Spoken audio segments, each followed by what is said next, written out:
Okay? Alright. Huwag mong tawanan. Libre mo yung oh, pag-iting-iting nila ko ilap sa'yo.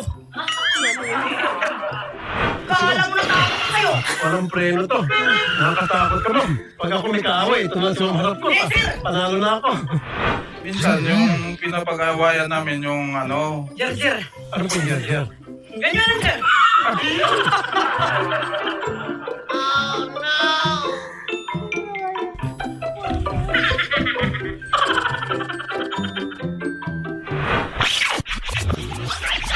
Ma'am Annie, magandang hapon. Ang inyo pong gusto makausap sana ay si Mr. Romeo Tamondes, security guard, at kinakasama niya. Meron pa kayong anak? Isa po. Ilang taon na po? Mag 13 anyos na babae, nag-iisang anak niya po. Eh, hindi po sumusustento. Sumusustento po naman siya. Hindi po sa yung pagka